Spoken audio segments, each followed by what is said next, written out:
Bonjour à toutes et à tous et bienvenue, c'est Smart Impact, l'émission de la transformation environnementale et sociétale de notre économie. Voici le sommaire du jour. Mon invité, c'est Aurélien Giraud, directeur du pôle industrie chez Certinergie et Solutions, la filiale d'Engie qui accompagne entreprises et collectivités pour réduire leur consommation. On parlera essentiellement des avantages d'un plan de comptage de l'eau pour choisir ensuite les actions d'économie ou de réutilisation les plus efficaces. Dans notre débat, on va évoquer la soutenabilité du travail, notamment les enjeux de santé. Quel rôle pour les entreprises dans un contexte de raréfaction de l'offre de soins? Comment deviennent-elles des acteurs des politiques de santé publique? Réponse tout à l'heure. Et puis dans notre rubrique consacrée aux startups, je vous présenterai Z Modular, spécialiste de la construction modulaire, levier important pour réduire l'impact carbone du secteur du bâtiment. Voilà pour les titres, c'est parti, c'est Smart Impact.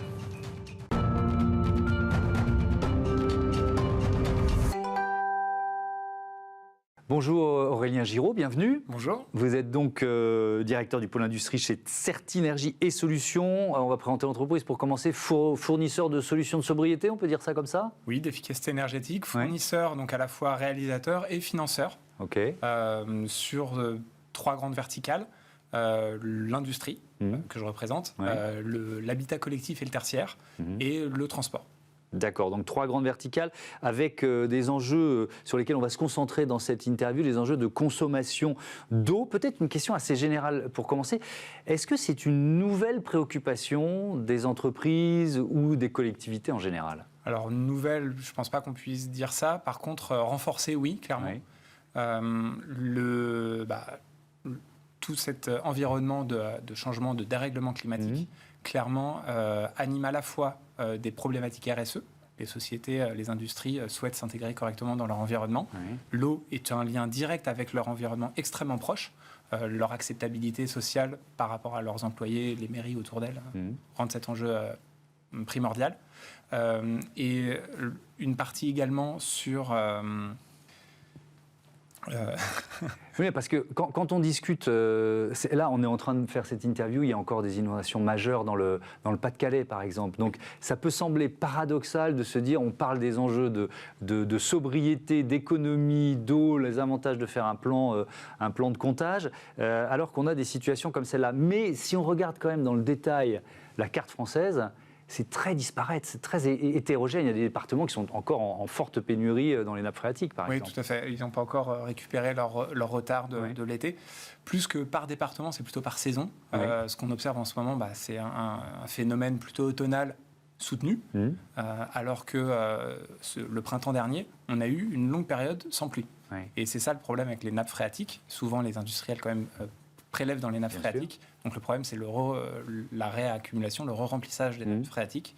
Et du coup, une pression sur leur prélèvement, accentuée par du coup, des décisions politiques aussi. En mars dernier, au début du printemps, on a eu l'annonce du plan eau par le président de la République. Autour du barrage de Serre-Ponçon, les images étaient assez jolies. Le but, c'est de réduire de 10% la consommation d'eau globale, tout secteur confondu, d'ici 2030, avec des actions plus ciblées sur les industriels, notamment les industriels ICPE, classés à la protection de l'environnement. D'accord. Donc, globalement, c'est plutôt des grosses usines.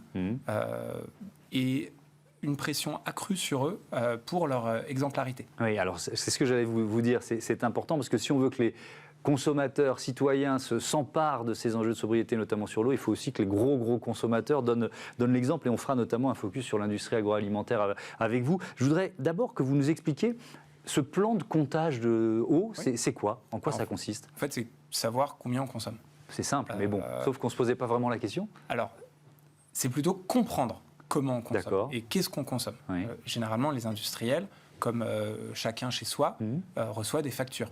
Les prélèvements d'eau sur le réseau ou les pompages qu'ils font dans les nappes phréatiques. Ça, généralement, ils sont à peu près tous au courant. Le problème, c'est savoir où ça part, où il y a des inefficacités, et du coup, qu'est-ce qui est améliorable. Donc, ça permet de définir une feuille de route après? Ça permet en effet de définir ça permet de quantifier, de rationaliser, de justifier une feuille de route. Mais je dis, on ne se posait pas vraiment la question. Je reviens à la toute première question. On a plutôt été un pays béni des dieux en matière de ressources d'eau. Donc, effectivement, je suis d'accord avec vous, ce n'est pas nouveau, mais l'intensité des enjeux, elle est nouvelle, on peut dire ça. Alors, ce qui est particulièrement nouveau, c'est les arrêtés sécheresse et l'impact que ça peut avoir sur la production des usines. Une usine dans un bassin versant particulièrement exposé à un arrêté sécheresse peut être amenée à réduire, dans les nouvelles directives, de 25% sous 3 jours sa consommation d'eau. Pour une usine qui généralement est optimisée, réduire de 25%, ça peut vouloir dire se mettre complètement à l'arrêt. Bien sûr. Ça peut vouloir dire couper la moitié de sa production, j'ai 2 lignes, j'en coupe une. D'où l'importance d'avoir fait un plan de comptage d'eau, parce que ça permet aussi de répondre précisément à des injonctions ou des demandes de renseignement des pouvoirs publics, c'est ça ? Pour ce que je ressens du plan eau et de la manière dont les autorités locales, les agences de l'eau, l'ADREAL s'en emparent, c'est quand même plutôt les bons élèves seront plutôt épargnés. Donc ces agences demandent à ce que les industriels soient proactifs sur la compréhension, le partage des enjeux eau pour leur usine. Le suivi, pour des grosses usines, il est quand même très personnalisé. Et du coup, qu'il y ait un échange régulier sur les problématiques, les ambitions. Et du coup, quand la préfecture, typiquement, doit faire appliquer les arrêtés, forcément, les mauvais élèves, à mon avis, seront plus sévèrement sanctionnés en termes d'obligation de s'arrêter qu'un gros consommateur qui a déjà réduit de, 50% sa consommation d'eau sur les 10 dernières années. Alors oui bien sûr, je suis d'accord avec vous, on va prendre comme premier l'exemple de l'agroalimentaire. Vous avez mené une enquête au printemps dernier, je crois, auprès d'industriels français. Dans quoi ? Dans tous les secteurs de l'agroalimentaire C'était assez varié. C'était notre première enquête. Il y a eu une vingtaine de répondants, plutôt à niveau direction, supervision, maintenance ou énergie.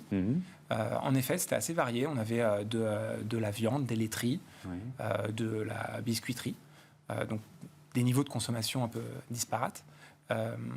Qu'est-ce qui en ressort ? Quelles sont Tiens, on peut peut-être commencer par les activités les plus consommatrices d'eau dans cette industrie agroalimentaire. Pour le coup, on est dans l'agroalimentaire. Donc, ce qui ressort en premier, c'est souvent tout ce qui est nettoyage. Les normes sanitaires. On va avoir le nettoyage en place, donc qui est typiquement dans une laiterie. Il y a des tuyaux partout. On ne peut pas démonter, on ne peut pas passer des goupillons dans les tuyaux. Donc, en fait, il y a des cycles de lavage des tuyaux. Et ça, c'est très consommateur d'eau, de produits chimiques de nettoyage, sous d'acide et d'énergie. Ensuite, on va avoir tout ce qui est utilité. Les utilités dans une usine agroalimentaire, ça va être essentiellement la production de vapeur, d'eau chaude, souvent c'est lié, et le refroidissement. Ces 2 grands éléments-là consomment de l'eau. La chaudière, même chez vous, consomme de l'eau quand il faut faire la pointe d'eau. Bien sûr. Et en évaporation sur du froid, c'est pareil, ça dégage l'eau. Et le 3e grand, ça va être les éléments process, qui vont être notamment tout ce qui est pasteurisation.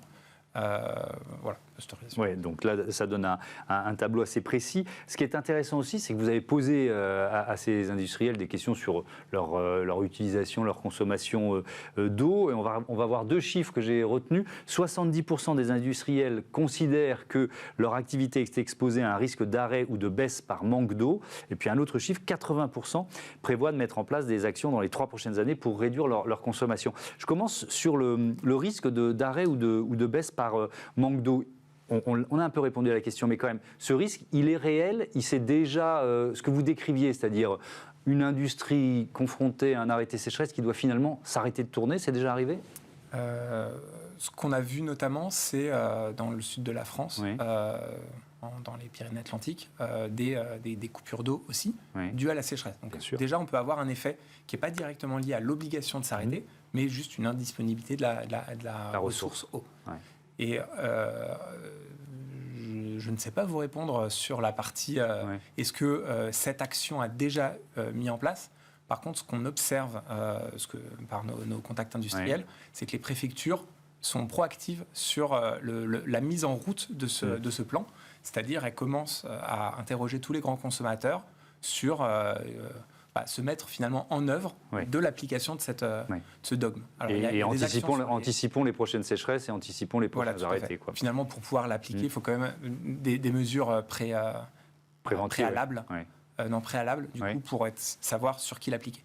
Et alors, justement, ça nous mène à l'autre chiffre que je donnais, 80% des industriels qui prévoient des actions. la plus efficace? C'est toujours difficile de répondre à ces questions parce que j'imagine que ça dépend de l'entreprise, ça dépend du secteur, etc. Il y a quoi? Il y a la récupération des eaux de pluie, il y a la réutilisation, il y a un certain nombre de... La récupération d'eau de pluie, c'est souvent évoqué, c'est pas vraiment... C'est pas ce qu'il y a de plus... c'est pas le processus, en fait. C'est assez secondaire, peut-être, pour un industriel. Ouais. La récupération en interne, c'est probablement la première action. Typiquement, on a des industriels, des usines qui ont été construites quand, en effet, il y avait un temps d'insouciance, où en fait, l'eau, on la pompe, on s'en sert et on la rejette. Donc là, circularisons si on arrive à l'utilisation. Sur les laiteries, il y a des sujets sur ce qu'on appelle les eaux de vache. Dans une laiterie, on amène du lait entier, on l'écrème et on peut le sécher pour produire de la poudre. Tout ça, ça produit de l'eau qui est directement issue du lait. Et ça, on peut le réinjecter dans le process ou dans les utilités. Notamment, les utilités sont des très bons destinataires pour la bâche alimentaire de la chaudière vapeur ou pour l'eau d'évaporation des tours de refroidissement. Et ce que je retiens, merci beaucoup Aurélien Giraud, c'est que finalement à chaque secteur, il y a des solutions adaptées, d'où l'importance de faire ce plan de comptage de l'eau pour ensuite définir la feuille de route. Merci beaucoup d'être venu témoigner sur ce plateau. Je vous dis à bientôt sur Bismart. On passe à notre débat, on va évoquer les questions de santé au travail.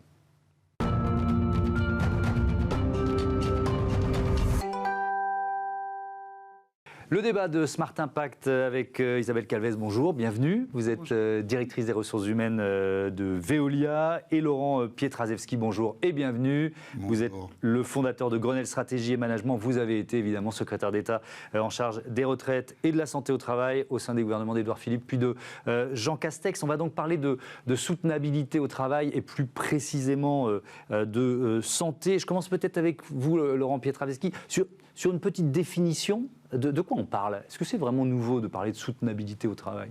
Et ça renvoie au travail du rapport Brundtland de 1987, vous voyez, c'est pas hier, mais en fait c'est une vision de la RSE, c'est comment en fait on prend soin, je vais dire ça comme ça, de l'ensemble des facteurs de production, et souvent on oublie que c'est les êtres humains qui produisent, et donc comment on prend soin des êtres humains, aussi bien qu'on fait quand on prend soin de l'environnement, du rejet de CO2 lorsqu'on a une activité industrielle, par exemple. La santé, c'est l'un des piliers, il y en a d'autres, c'est ça? Oui. Il y en a 5, mais on peut dire quand même qu'au final, on peut parler de la dimension expressive, c'est-à-dire en fait en quoi l'emploi est cohérent avec mes valeurs. On peut s'intéresser aux conditions de travail, c'est très important, vous avez raison. Les conditions de travail, les conditions aussi socio-économiques de vie, ça c'est un point important, je pense que peut-être Isabelle Calvez pourra rebondir là-dessus, parce qu'en fait, dans quel environnement je vis en dehors de l'entreprise. Donc il y a aussi une dimension un peu exogène, hein, pour le coup. Il y a les dimensions de la santé, et puis il y a l'équilibre vie privée, vie professionnelle. Ça, c'est aussi un élément important. Il y a 5 piliers de la soutenabilité du travail. Et ben voilà, on a fait un peu de pédagogie pour commencer. Merci beaucoup. Isabelle Calvez, comment un groupe mondial comme Veolia, avec forcément des réglementations, des cultures qui sont aussi différentes, peut proposer finalement un programme un peu global à ses salariés? Alors, Veolia, c'est 213 000 salariés dans le monde. On est dans 91 pays. Alors, vous imaginez la différence. Et en fait, on a vraiment pris conscience, je pense, au moment du Covid, qu'on avait des situations sociales et de protection sociale très hétérogènes. En fait, on s'est rendu compte avec les maladies, avec aussi malheureusement les décès, que les familles étaient dans certains pays très mal protégées, alors qu'elles étaient très bien protégées dans certains pays. Et donc notre directrice générale, Estelle Brachlianoff, quand elle a pris ses fonctions l'année dernière, ça a été son premier sujet. Elle a dit, je veux vraiment un programme de protection sociale pour l'ensemble des collaborateurs. Donc c'est un socle commun en fait. C'est un socle commun, voilà. Donc, on a créé donc le Veolia Cares. Alors c'est un mot anglais, mais on n'a pas vraiment de traduction en français pour ça. En anglais, c'est très clair. On prend soin. On veut prendre soin de la santé, de la protection de nos collaborateurs, mais aussi de leur famille. Et aussi de leur écosystème. Et donc ça veut dire vraiment souhaiter, vous voyez, qu'on mette un programme qui soit équitable, finalement, qui soit commun pour tous nos collaborateurs, quels que soient les pays. Et donc ça veut dire que dans certains pays, ce que vous proposez, c'est bien au-delà de ce que, je sais pas, j'imagine le système de santé publique propose, quoi. Alors oui, alors dans certains pays, c'est au niveau bien sûr déjà proposé. Si on prend la France, on est quand même extrêmement gâtés. Mais dans certains pays, oui, c'est bien au-dessus. Alors on sait attaché, en fait, on a choisi 5 thèmes. Oui. Le thème de la parentalité, l'accueil d'un enfant, que ce soit une naissance ou une adoption. Le thème de la santé, s'assurer que tout le monde a une protection sociale de santé, on va dire minimum. Dans certains pays, c'était quand même c'est hétérogène. L'assurance décès, s'assurer qu'en cas de décès, mais quelle que soit la cause, que ce soit une crise cardiaque, un décès naturel, la famille soit couverte à hauteur de 6 mois. Il y a des pays où seuls les cadres étaient couverts, ou alors on n'était couvert que si c'était un accident de travail. Donc là, on veut vraiment que les familles soient protégées. Ça, c'est le 3e pilier. 4e thème, on a voulu mettre en place de la flexibilité pour aider les aidants. C'est-à-dire, ça, c'est très important. J'avais prévu d'en parler, on y reviendra. Donc les aidants. Oui. Et puis, dernier point, que nos collaborateurs puissent, une journée par an, participer à une action caritative, aider une association ou avoir une action en lien avec l'environnement. Donc vous voyez, 5 thèmes, et on a voulu mettre un socle pour tout le monde sur ces 5 thèmes. Laurent Pietraszewski, on est quand même dans un contexte particulier dans notre système de santé que vous connaissez très très bien, et certainement beaucoup mieux que moi. Il y a quand même une forme de raréfaction de l'offre de soins aujourd'hui. Oui. On peut dire ça. Hein. Oui, bien sûr, et d'ailleurs à tout niveau. Le sujet, il est vrai, il est mondial. Oui. C'est le problème qu'on a, on va dire, de démographie de professionnels de santé, de démographie médicale. On est dans un phénomène de pénurie mondiale. Oui. Et d'ailleurs, on est toujours, entre guillemets, un plus petit pays que les autres. Des fois, nous-mêmes, en tant que Français, on est très heureux de voir arriver des médecins de pays de l'Est européens, par exemple, chez nous.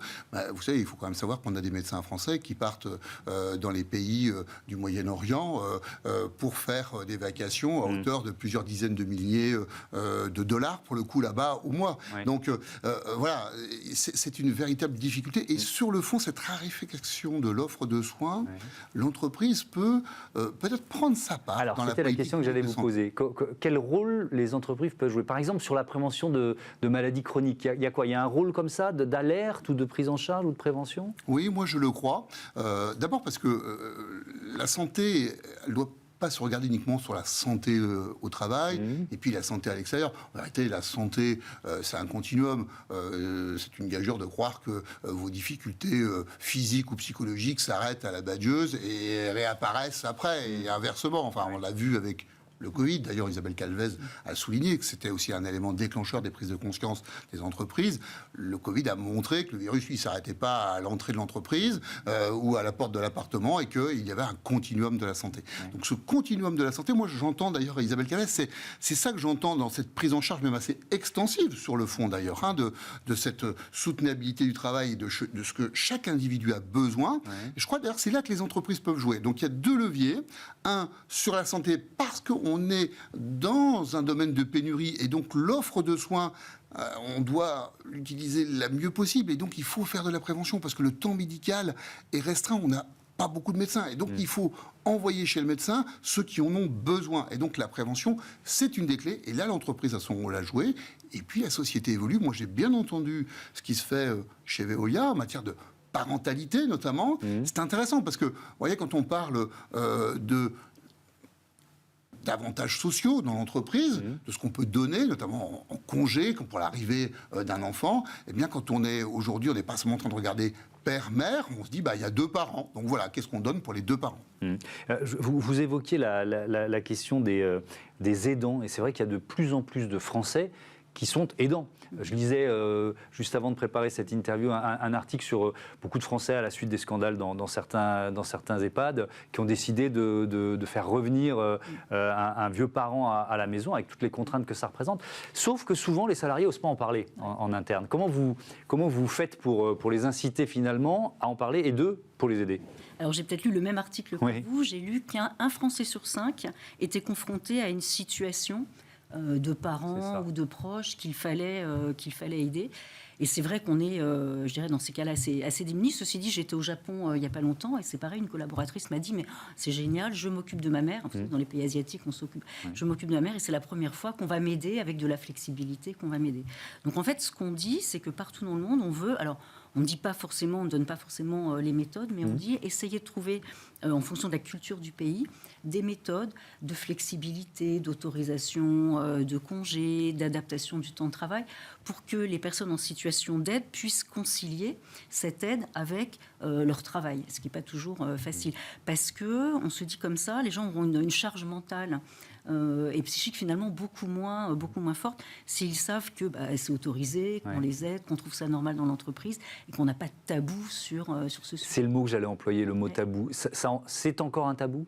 Je pense que c'est encore un tabou, qu'on n'ose pas forcément dire qu'on a des problèmes, qu'on n'ose pas forcément parler. Voilà, Pourquoi la peur de dire s'il a quelqu'un chez lui, il va être moins produit. Enfin, vous voyez, qu'est-ce qui se met en place comme processus psychologique? C'est comme le processus psychologique des maladies graves aussi. On a encore beaucoup de mal à parler du cancer, à parler de ces maladies. Donc je pense qu'on veut dans l'entreprise dédramatiser. Tout le monde aura dans sa vie des événements plus ou moins bien, avec le besoin de s'occuper de sa famille, le besoin de se soigner soi-même, d'aller à l'hôpital. Donc ça fait un tout. Comme tu disais, on ne s'arrête pas. Il n'y a pas l'entreprise et la vie personnelle. Finalement, tout est quand même très interconnecté. Et on veut que tout ça soit fluide dans l'entreprise. Et que les gens se sentent bien et acceptés, finalement, avec tous leurs problèmes aussi dans l'entreprise. Laurent Pietraszewski, il y a ce qui est dû aux employés, aux salariés, et il y a ce dont ils ont besoin. C'est vrai. La différence, elle est parfois importante. Elle est ténue, mais surtout, elle évolue. C'est-à-dire qu'on ne regarde pas les choses de la même façon. Si on regarde ce qu'a fait Veolia par rapport à ce qu'a fait Danone dans son Dansker, il y a maintenant plus de 10 ans, on voit bien que la façon dont on traite, on a parlé tout à l'heure de la parentalité, mais on vient aussi parler des aidants, ces sujets-là n'étaient pas sur la table il y a plus de 10 ans. Donc, on considère que ce n'était pas le rôle de l'entreprise de s'en occuper. Aujourd'hui, on le considère. Je raconte toujours cette anecdote avec plaisir. C'est le fait que lorsque j'ai autorisé la vaccination anti-Covid en entreprise, c'est de voir à la fois qu'il y avait des salariés, mais aussi des parents, voire des enfants de salariés, lorsqu'ils étaient adolescents, qui venaient se faire vacciner dans le cadre de l'entreprise. Et donc, on voit bien là, avec cet exemple, que l'entreprise, elle était capable de devenir un véritable acteur des politiques publiques de santé. Donc, ça évolue, et ça évolue en fonction de la réalité qui nous entoure, et puis de la société qui change. Oui, évidemment. Est-ce que c'est aussi un avantage concurrentiel d'une certaine façon? Vous voyez ce que je veux dire? La marque entreprise, la marque employeur, les difficultés de recruter, quand on peut présenter un programme comme le vôtre, c'est aussi un bon argument, j'imagine. Oui, c'est un atout de recrutement, mais c'est un atout de rétention aussi, que les gens se sentent bien, se sentent protégés. Quand il y a eu le Covid, effectivement, on a pu faire vacciner les gens. On a ouvert dans certains centres les vaccinations aux familles quand c'était possible. C'était bien. On a fourni des masques, on a fourni beaucoup de choses qui allaient au-delà. Alors, fournir des masques aux gens qui sont sur le terrain, oui, mais on en a fourni beaucoup plus que cela. Et je pense que quand on se sent protégé par son entreprise, on y est bien, on a envie d'y rester et puis de progresser. Donc oui, c'est un facteur maintenant de politique RH finalement très important. Merci beaucoup, merci à tous les deux d'être venus nous parler de ces enjeux de santé et du rôle des entreprises en matière de politique de santé publique. On passe tout de suite à notre rubrique Start-up, comment améliorer l'impact carbone dans le secteur du bâtiment.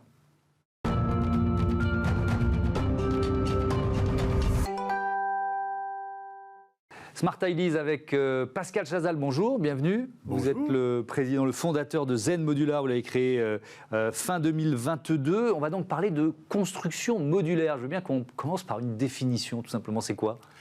Alors tout à fait, c'est important de faire cette précision. La construction modulaire, en fait, fait partie de ce qu'on appelle la construction hors site, finalement, qui est l'idée de déplacer un certain nombre de tâches, un certain nombre d'heures de travail du chantier dans un atelier ou dans une usine. Alors ça peut prendre plusieurs formes. On peut fabriquer par exemple une façade, on peut fabriquer par exemple une salle de bain, puis on peut aller un petit peu plus loin. La construction modulaire, c'est finalement fabriquer une grosse brique de Lego qui peut avoir par exemple la taille d'une chambre d'hôtel, d'une chambre d'hôpital, d'une chambre d'étudiant. Et puis avec 2 ou 3 modules comme ça, on va être capable de faire un logement. Et ces éléments sont fabriqués en usine et ensuite transportés sur le chantier et assemblés extrêmement rapidement, ce qui va nous permettre de gagner bien sûr beaucoup de temps sur le chantier. Évidemment. Et pourquoi c'est un levier important de la décarbonation du secteur du bâtiment ? Alors, il y a eu un dernier rapport de l'ONU qui est sorti il y a un petit mois, là, où l'ONU nous rappelle que l'activité du bâtiment, au niveau mondial, c'est 37% des émissions de gaz à effet de serre. Et l'ONU nous préconise de diviser par 2 le recours au béton d'ici 2060. Parce que le béton, à lui tout seul, c'est 8% des émissions de gaz à effet de serre. C'est 3 fois le volume de CO2 de l'aviation. C'est gigantesque. C'est la production du ciment et du béton qui nous amène tout ce monde-là. Donc il faut changer de matériaux. On va aller vers des matériaux renouvelables, comme le bois, des matériaux recyclables comme l'acier. Donc ce sont plutôt des matériaux qui sont en filière sèche qu'on va avoir tendance à assembler plutôt dans un atelier plutôt que sur le chantier. Ouais. Et l'ONU nous rappelle qu'on doit changer de matériaux, mais ça ne suffit pas. Il faut aussi changer les processus de construction, parce que les processus de construction qu'on utilise aujourd'hui, et puis qui finalement sont les processus de la nuit des temps où on fabrique sur le chantier, eh bien en fait, ils sont extrêmement consommateurs d'énergie. Il faut savoir qu'aujourd'hui, par exemple, un chantier, c'est avant tout beaucoup de camionnettes qui se baladent, qui viennent le matin, qui repartent le soir, pour amener les ouvriers, pour amener les matériaux. C'est aussi 200 millions de tonnes de déchets neufs qui terminent dans des bennes de chantier, qu'il va falloir aller rechercher, bien sûr, dans notre pauvre planète qui n'en peut plus de nous livrer des matériaux. Donc, amélioration des processus et également des matériaux. Et alors, c'est quoi Zen Modular? C'est une plateforme, une place de marché? Expliquez-nous. C'est ça. Alors, Zen Modular, c'est une plateforme digitale, en fait, qui va apporter sur le marché un produit qui n'existe pas aujourd'hui, qui est un produit à base de construction modulaire, et qui, dans un premier temps, s'oriente vers des marchés où on va trouver dans des bâtiments du volume et de la répétitivité. Ce sont tout ce qu'on va appeler les résidences gérées. Résidences étudiants, résidences seniors, EHPAD, hospitaliers, hôtellerie, hébergement d'urgence, saisonniers. Des bâtiments dans lesquels on va avoir de nombreuses chambres. Eh bien, ces chambres, finalement, nous, on fait un travail de conception très poussé pour arriver à, d'abord, créer la meilleure chambre possible. On travaille d'abord sur les usages et ensuite on a finalement trouvé la meilleure manière de produire cette chambre en usine. Et donc la plateforme Zen Modular met à disposition du marché un produit qui est une chambre. Alors ça, c'est complètement nouveau. Le produit qu'on a aujourd'hui, c'est la plaque de plâtre, c'est le lavabo. Eh bien nous, c'est un élément complet, complètement terminé en usine. Donc c'est-à-dire que vous livrez la chambre? La chambre. Okay. Elle peut faire jusqu'à 25 mètres carrés. Okay. Elle est transportable sur un camion. Elle est mise en œuvre avec une grue, mais elle est 100% terminée à l'intérieur.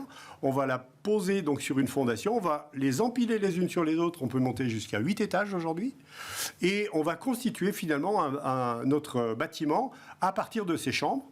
Le reste du bâtiment est réalisé de manière totalement traditionnelle sur le chantier, ce qui va permettre finalement d'avoir les mêmes bâtiments que d'habitude.